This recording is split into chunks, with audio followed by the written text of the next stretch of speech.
Hi, my name is Pamela Schuler. I'm the Inclusion Specialist for URJ Youth Programs and the Regional Director of Youth Engagement for Nifty Garden Empire Region, which consists of New Jersey and parts of New York. I have a master's in child advocacy and policy and just a general passion for creating more inclusive communities. In today's webinar, we'll be talking about ways to get our youth leaders to understand inclusion and empower them to create a more inclusive community.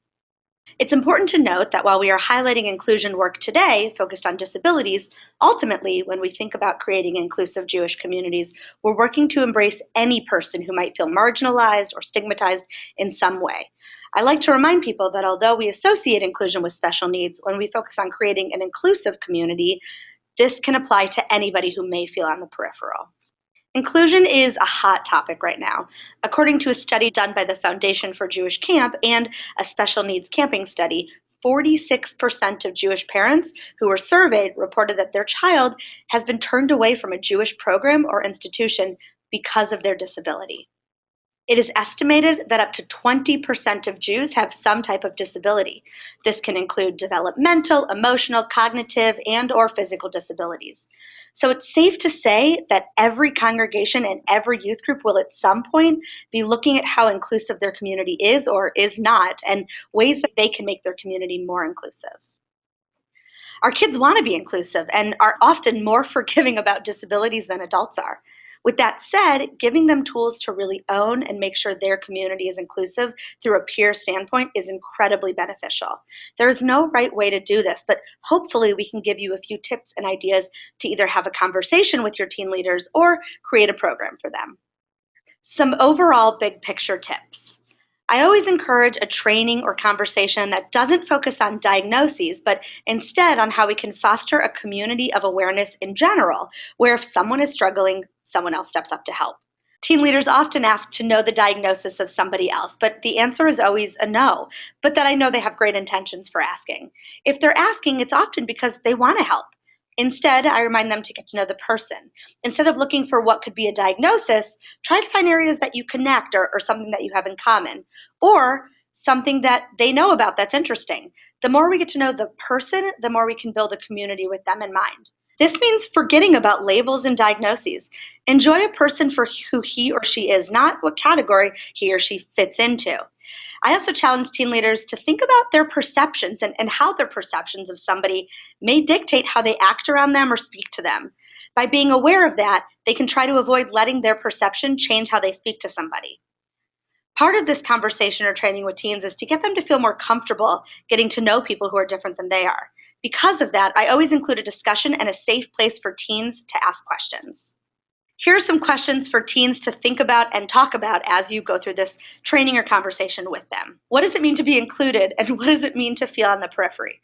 Can somebody feel included but feel on the outside? How do we think about and measure success? Is success that everybody is jumping and dancing during a song session, or is success that everybody feels comfortable during song session and engaged, but maybe sitting on the outside and following along to the lyrics? Diagnoses aren't helpful. Getting to know a person is. I always remind teens that if you've met one person with autism, you haven't met all people with autism. The same goes for somebody who likes basketball or cooking, etc. What are ways to start a conversation with somebody, and what happens if that's awkward? By talking about it, we can prepare our teens for if that happens. Identify areas where we can be more inclusive and set specific goals. I always work with teens to examine traditions and help empower teens to make the changes. After the final question, I always ask the teens to create goals for the year by looking at current practices and traditions. In the past, the teens in Nifty have realized that nose goes is not inclusive. Nose goes is a practice where if somebody says, okay, somebody from your table needs to go get food, the teens will often place one finger on their nose. The last person to put a finger on the nose is the one who has to go get the food. But our teens realize that since everybody picks up at social cues at a different place and new members may not even know the tradition, it really isn't an inclusive practice. So we've made the change that instead at events we'll say, the person with the next birthday at every table gets the tray of food. That way, it's constantly rotating and not one person is stuck getting the food every time. Here are some concrete examples that I talk about with teens. Branch out during events and come up with ways to get your community to do the same. different groups and different programs. Maybe a family dinner where we assign people to a fake family, and that way they don't have to make the choice who they sit with at the first meal that they're together. Keep everyone's interests in mind when planning activities and programs. Just because the board loves sports doesn't mean you should do sports at every event. Also plan arts events or gaming events or service events. Talking about how we can be aware of everyone's comfort level and an awareness of who in our community is new. Think before you speak or act. You can't take back what you say, and words matter. I always talk about the teens that words matter, and we'll talk about that a little bit more in a second. And treat everyone equally. Finally, explain traditions, both Jewish and ones specific to your youth group. That way, we're not making an assumption that anybody already knows the traditions of your community. We always spend time talking about language, and language is key, not just in how we talk about people. I think at this point, most of us know to use person-first language, meaning talk about the person before we talk about the disability. So you wouldn't say an autistic child, you might say a child who has autism. But language is also important, just how we talk in general. We also talk about different type of learners, which I think surprise people that it even applies in less structured programming like youth group. By making sure we're thinking about every different type of learner, visual, audio, we can make sure that people are able to learn and we're supporting their learning style.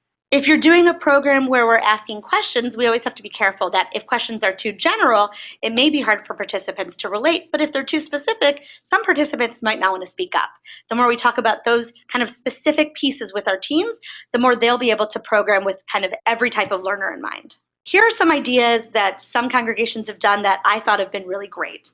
Some congregations have created some kind of buddy program with a group of teens who self-select to learn more about inclusion and model positive peer behaviors. Really, that means empowering our teens to be relationship builders. And this training is done with them. In other congregations, this is done with an entire youth group or with every kid or just the Temple Youth Group board. I've seen a congregation do a great program on teaching teens about what now. After a teen successfully gets somebody to physically join the group, helping them to understand what they can do next to really build a relationship.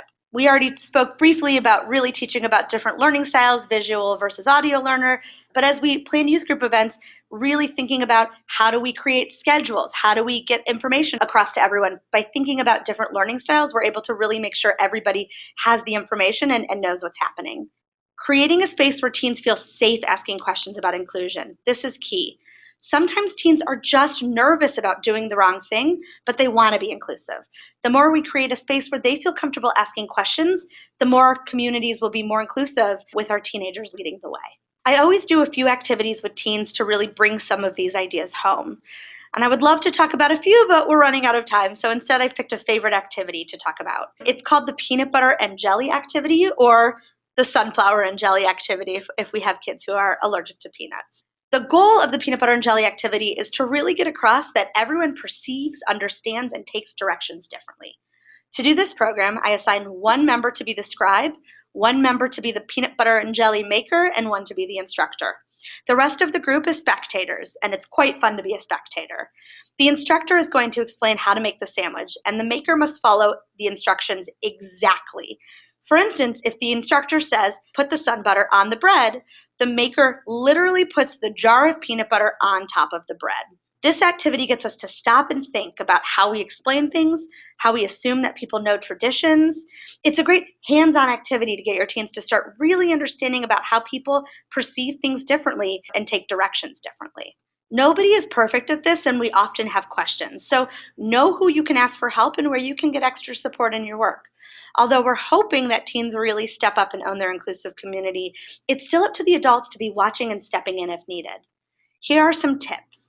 You're a trusted adult and very important in the lives of these children and teens, but you'll likely need help when working with certain teens. It is okay and important to ask for help. Consult with the following individuals when help is needed. Your supervisor, maybe that's your rabbi or the ed director. Ask for resources. Meet with the parents to find out more about the things that they do at home or at school that helps their child be successful. I use the tell me about method when I talk to parents, and I ask questions like, tell me about how your child relaxes after school. Tell me about doesn't make people feel like you're going to turn their child away from your youth group. It just helps you get more information to help them be successful. turn to other professionals who do similar work. Our community has tons of resources, and the more that we're able to ask and reach out to each other, the more everyone will benefit. And finally, ask local agencies for additional resources or ideas. Without giving information on specific kids, you can absolutely ask for more information on diagnoses or programs that have been successful in other groups. Finally, I just want to say thank you so much for watching this webinar. I hope that as you work with teens to empower them to create a more inclusive community, that this short webinar has been helpful. Thank you.